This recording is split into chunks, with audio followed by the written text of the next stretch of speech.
Hello नमस्ते detail नेपालमा तपाईलाई स्वागत छ। यदि तपाई बैंकमा खाता खोल्ने प्लान बनाउँदै हुनुहुन्छ भने तपाईको लागि खुसीको खबर छ। अब तपाईले बैंकमा खाता खोल्दाखेरि तपाईले खाता खोलेको चार्ज तिर्नु पर्दैन। उल्टे बैंकले तपाईको एकाउन्टमा 100 रुपैयाँ हाल्दिन्छ, जुन तपाई चेक काटेर त्यो पैसा निकाल्न पनि सक्नुहुन्छ। खासमा त्यो पैसा बैंकले नदिएर नेपाल गभर्नमेन्टले दिनेछ। तपाईलाई नेपाल गभर्नमेन्टको अभियान रहेको छ, सबै नेपालीको बैंक खाता अभियान नेपाल गभर्नमेन्टले चलाएको छ, जस अन्तर्गत नेपाल गभर्नमेन्टले 2076 सालभित्र सबै नेपालीको बैंकमा खाता होस् भन्ने विचारले यो अभियान चालु गरेको छ।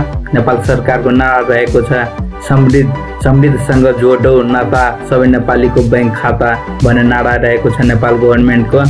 यदि तपाईँ खाता खोलाउन चाहनुहुन्छ भने 1 लाख भन्दा कमको कारोबार गरेर तपाईसँग नागरिकता नभए पनि तपाईँ बैंकमा खाता खोलाउन सक्नुहुन्छ। यदि तपाईले 1 लाख भन्दा बढीको वार्षिक कारोबार गर्न चाहनुहुन्छ भने त्यसको लागि तपाईले नागरिकताको फोटोकपी दिनुपर्ने हुन्छ। यो वैशाख 1 गते नै एनआइसिएसिया बैंकमा गएर तपाईँ खाता खोलाउन सक्नुहुन्छ। त्यस्तै तपाईँ ग्लोबल आइएमआई बैंकबाट पनि यो वैशाख 1 गते नै खाता खोलाउन सक्नुहुन्छ। र बाँकी बैंकहरूले पनि यो वैशाख महिनाभित्र नै तपाईँ बाँकी बैंकहरूमा गएर पनि यो खाता खोलाउन सक्नुहुन्छ र तपाईँको एकाउन्टमा त्यो बैंकले 100 रुपैयाँ हालिदिन्छ। तपाईँ यो अरू विस्तृत जानकारी चाहनुहुन्छ भने तपाईँको नजिकमा भएको कुनै पनि बैंकको ब्रान्चमा गएर विस्तृत जानकारी पाउन सक्नुहुन्छ।